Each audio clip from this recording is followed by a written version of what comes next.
गिरावट तो आना था, बट इतना ज़्यादा गिरावट मैंने एक्सपेक्ट भी नहीं किया था। 228 पॉइंट अन्य 50 में हमें गिरावट देखने को मिला। जैसा मैंने आपसे कहा था कि इतनी बड़ी मोमेंटम के बाद जो इतनी बड़ी मोमेंटम गैप अप है, उसके हिसाब से क्या है कि यहाँ पे मार्केट में थोड़ी सी गिरावट देखने को मिलेगा, फिर उसके बाद यहाँ से बाउंस बैक कर सकता है। बट यहाँ पे जो गिरावट आई है उससे ज़्यादा गिरावट आई है। ठीक है, मार्केट ने क्या किया, अपने डे लो को भी यहाँ पे ब्रेक किया। सबसे पहले देखो ट्रैपिंग किस हिसाब से यहाँ पे हुई है। सिंपली मैंने आपसे कहा था कि मार्केट अगर यहाँ से इस लेवल से बाउंस बैक यहाँ पे कर सकते हैं, बट मार्केट ने वहाँ से बाउंस बैक किया नहीं। ठीक है, सिंपली मार्केट ने क्या किया, अपने लो को ब्रेक किया, यहाँ पे ट्रैप किया, फिर अपसाइड गया, फिर ट्रैप किया, फिर उसके बाद क्या है कि मार्केट अपसाइड फेक मोमेंटम देने के बाद फिर उसके बाद अच्छा खासा हमें डाउन साइड का यहाँ पे मोमेंटम देखने को मिला। सिंपली देख सकते हो ट्रैपिंग किस हिसाब से यहाँ पे चली है। ठीक है, एक अच्छे तरीके से यहाँ पे ट्रैप किया गया। मैंने आपसे हमेशा कहा है कि अगर हमें डे लो और डे हाई पे अगर ट्रेड को प्लान करना है तो जस्ट सिंपली यहाँ पे जो सेटअप बना है इस तरीके से यहाँ पे गया, जब तक स्विंग ब्रेक ना करे तब तक हम डे लो और डे हाई पर ट्रेड को प्लान बिल्कुल भी नहीं करेंगे। ठीक है, अगर इस तरह का अगर आप ट्रेड करोगे तो हमेशा क्या है कि आप सेफ ही रहोगे। ठीक है, अक्सर मैंने हमेशा देखा है ऐसे सेटअप क्या है कि 90% यहाँ पे मार्केट में वर्क करते हैं। ठीक है, सिंपली यहाँ पर क्या है कि अगर मैं डिस्कस करूँ, ठीक है, और अगर मैं डिस्कस करूँ कल के मार्केट में हमें किस तरीके से यहाँ पे कामकाज करना है और ट्रेड की बात करें तो ट्रेड हमारा कहाँ पे प्लान बना। सिंपल देखा जाए यहाँ पे स्पिनिंग टॉप कैंडल बना इस लेवल पे, बट इसका लो ब्रेक हुआ बिल्कुल भी नहीं हुआ, मेरा ट्रेड यहाँ पे एक्टिवेट हुआ ही नहीं। ठीक, और उसके बाद अगर मैं बात करूँ तो और कहीं भी हुआ, यहाँ पे अगर देखा जाए तो यहाँ पर स्पिनिंग टॉप एक कैंडल बना। ठीक है, इस लेवल पे टच करके बना, मैंने यहाँ पे कॉल को बाय किया और मेरा जो टारगेट यहाँ पे इजिली यहाँ पे हिट हुआ। ठीक है, जन सिंपली मैं आपको यहाँ पे दिखाता हूँ कि मेरा कितना टारगेट यहाँ पे हिट हुआ और कितने पॉइंट का यहाँ पे एसएल और टारगेट बना हुआ था। ठीक है, तो सिंपल सा हम क्या करेंगे, यहाँ पर इस टूल का हम यूज करेंगे। ठीक है, इस पर क्लिक करके प्राइस रेंज जस्ट सिंपली अगर देखा जाए 5 मिनट टाइम फ्रेम देख रहे हैं जो कि 34 पॉइंट का हमारा एसएल बनता है 35 पॉइंट का। ठीक है, 35 पॉइंट और देखा जाए तो हमारे 1.5 तक का हमारा जो कि टारगेट इजिली यहाँ पे डन होता है। बट यहाँ पे अक्सर देखा जाए सिनेरियो के हिसाब से मैंने अपना टारगेट यहीं तक रखा था। ठीक है, 1:2 तक का मैं हमेशा टारगेट लेता हूँ, बट आज जो मैंने यहाँ पे टारगेट को सिर्फ 1:1.5 तक रखा है। ऐसा इसलिए क्योंकि यहाँ पर अगर देखा जाए तो मार्केट के लिए एक रेजिस्टेंस था, सॉरी सपोर्ट था, और मार्केट के लिए ऊपर एक रेजिस्टेंस था। मैं इसको हमेशा रेजिस्टेंस कंसीडर करता हूँ जो कि हमेशा वर्क करता है मार्केट में। ठीक है, सिंपली यहीं तक मार्केट यहीं से रिवर्सल हुआ और उसके बाद मैं यहाँ पे अगर देखा जाए तो कोई भी मेरा टारगेट वहाँ पे एक्टिवेट नहीं हुआ था। ठीक है, जस्ट सिंपली उसके बाद चलिए डिस्कस करते हैं कल के मार्केट में कि कल हमें किस तरीके से यहाँ पे परफॉर्म करना है, किस तरीके से ट्रेड को प्लान करना है। सिंपली अब हमारे लिए जो कि ये लेवल यहाँ पे रेजिस्टेंस हो जाएगा और ये लेवल हमारे लिए सपोर्ट। ठीक है, देखो ट्रेडिंग जर्नी को जितना सिंपल ट्रेडिंग और अपने चार्ट को जितना सिंपल रखोगे ना उतना ही ईजी रहेगा मार्केट में पैसा बनाना। ठीक है, ज़्यादा अगर हार्ड रहोगे तो फिर कोई मतलब नहीं रहेगा। ठीक है, इसको अगर मैं इस तरीके से रखूँ ना एग्जैक्ट वही लेवल निकल के आएगा। ठीक, तो चलो यहाँ पे हम लगाते हैं और लॉजिक को भी समझना बहुत इंपॉर्टेंट है। ये नहीं कि हम इसी तरीके से यहाँ पे पुट कर देंगे तो हो जाएगा। ठीक, सिंपल से क्या है कि इतनी बड़ी रैली जो हमें देखने को मिला तो वहाँ पे सभी को प्रॉफिट यहाँ पे हो रहा था। सिंपली अगर देखा जाए तो कल के मार्केट में कैसे कामकाज करना है, सिंपली हम यहाँ से सेलिंग का प्लान करेंगे और यहाँ से बाइंग का प्लान करेंगे। ठीक, ये हमारा हमेशा से सेटअप रहता है। और उसके बाद देखो अप साइड का प्लान हम तभी करेंगे जब तक मार्केट अपने डे हाई को ब्रेक नहीं करेगा, तब तक हम अप साइड का प्लान नहीं करेंगे। ठीक, और डाउन साइड में हमेशा क्या है कि सेटअप हमारा यही रहेगा कि अगर मार्केट डाउन साइड में इस तरीके से अगर कोई स्विंग बना रहा है फिर हम प्लान करेंगे डाउन साइड का, और फिलहाल अप साइड का जो कि अगर इस तरीके से स्विंग बनाकर रिटेस्टिंग करके इस तरीके से जा रहा है तो फिर अप साइड का हम प्लान करेंगे। और सिंपली देखा जाए तो इस लेवल पर ट्रैपिंग जो कि बिल्कुल हो चुकी है डे लो पर।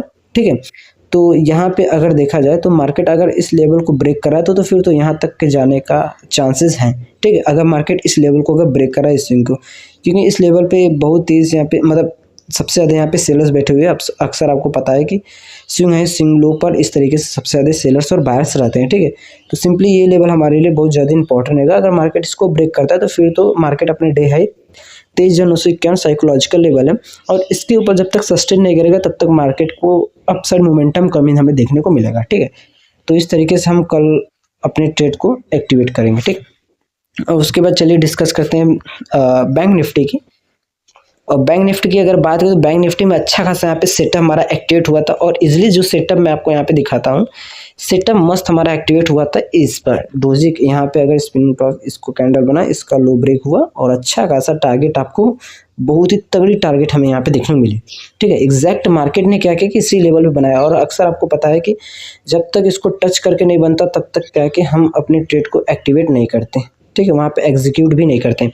और सिंपल देखा जाए तो मार्केट में हमें कम से कम क्या है कि यहाँ पर, ठीक है, 508 और यहाँ पर देखा जाए तो 570, ठीक है। सिंपली क्या है कि यहाँ पे 38.40 पॉइंट का हमारा एसएल होता है, हमेशा हम बफर देकर रखते हैं, ठीक है।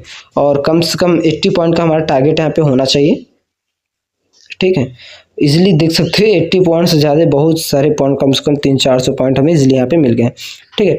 और सिंपली मार्केट ने क्या किया कि अपने डे लो के पास यहाँ पे अच्छा खासा एक रेंज बनाया, ठीक है। सिंपल यहाँ पे सबसे पहले आप लॉजिक समझो, ठीक है, बैंक निफ्टी की लॉजिक समझो। मार्केट ने क्या किया, इस लेवल से हमें सेलिंग, फिर इस लेवल से फिर हमें सेलिंग देखने को मिला, ठीक है। मार्केट ने इस लेवल को ब्रेक करने से पहले यहाँ पे रुका, ठीक, ये अच्छी बात है।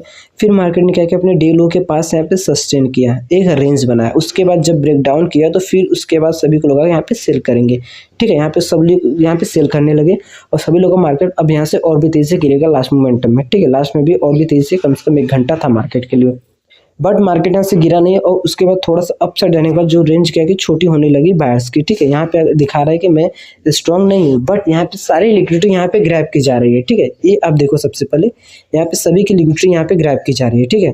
तो सिंपल सा यहाँ पे ये दिखाया जा रहा है कि अब मैं यहाँ से गिरने वाला हूँ, ठीक है। और यहाँ से आपको कल एक फेक मोमेंटम अपसाइड का देखने को मिलेगा, फिर उसके बाद मार्केट में गिरावट देखने को मिलेगी। आप इस तरह से एक्सपेक्ट रख सकते हो, ठीक है। क्योंकि यहाँ पे दिखाया जा रहा है कि मार्केट अपसाइड गया, नीचे की लिक्विडिटी पूरी ग्रैब की, अपसाइड की लिक्विडिटी यहाँ पे मार्केट ने ग्रैब की। कल अगर मार्केट अपने डे लो को ब्रेक कर रहा है तो फिर तो 54,000 तक यहाँ पे मार्केट्स आ सकता है, जो कि आपको 700 से 800 पॉइंट तक का यहाँ पे गिरावट देखने को मिल सकता है। मैं बिल्कुल प्योर यहाँ पे टेक्निकल एनालिसिस के हिसाब से बोल रहा हूँ, कोई भी न्यूज़ और किसी भी बेसिस पे नहीं बोल रहा हूँ, ठीक है। ये बिल्कुल मेरा व्यू है और मेरे व्यू पर ही आप बिल्कुल ट्रेड मत करो। मैं कोई भी सेबी रजिस्टर्ड नहीं हूँ, जस्ट सिंपली क्या है कि मैं यहाँ पे एनालिसिस कर रहा हूँ, ठीक है।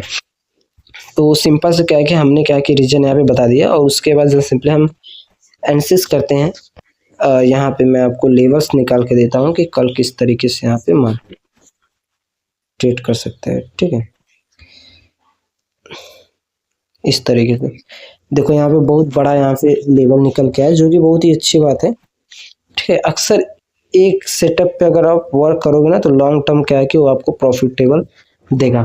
सिंपली यहाँ पे अगर मैं डिस्कस करूँ तो यहाँ से हम सेलिंग का प्लान कर सकते हैं और अच्छा खासा यहाँ पे लेवल बना हुआ, क्योंकि इस लेवल पे देख सकते हो बहुत ज़्यादा मार्केट यहाँ पे रुका हुआ था, ठीक है। ये देखो यहाँ पे मार्केट यहाँ पे सस्टेन कर रहा था और उसके बाद डाउन साइड में क्या है कि यहाँ पे अगर मार्केट के लिए 2 यहाँ पे सपोर्ट है, मार्केट अगर इसको ब्रेक करके इस तरीके से आ रहा है, फिर हम यहाँ पे डाउन साइड का यहाँ पे प्लान करेंगे और अच्छा खासा हमें डाउन साइड की गिरावट हमें देखने को मिलेगा अगर मार्केट उस लेवल को अगर ब्रेक कर रहा है, ठीक है। अगर फर्स्ट 5 मिनट की कैंडल का ब्रेक किया तो फिर तो क्या है कि कम से कम 700 से 800 पॉइंट तक की हमें गिरावट यहाँ पे देखने को मिल सकती है। और सिंपली अगर देखा जाए तो मार्केट अगर अपसाइड की बात करें तो यहाँ से क्या है कि रिजेक्शन ले सकता है इस लेवल पे मार्केट, इस लेवल से फिर यहाँ से हमें थोड़ा सा डाउन साइड मोमेंटम देखने को मिल सकता है। और अगर मार्केट ने कल अपने डे हाई को ब्रेक करके यहाँ पे क्लोज किया लास्ट मोमेंटम, ठीक है, तो फिर तो उसके बाद क्या है कि 56,118 तक का हमें मोमेंटम देखने को मिल सकता है। फिर से मार्केट में एक बुलिश सेंटीमेंट हमें देखने को यहाँ पे मिल सकती है, ठीक है। तो इस तरीके से आप दोनों इंडिसेस में बैंक निफ्टी और निफ्टी 50 में काम का जहाँ पे कर सकते हो 10 अप्रैल को, ठीक है। सो वीडियो देखने के लिए थैंक्स फॉर वॉचिंग।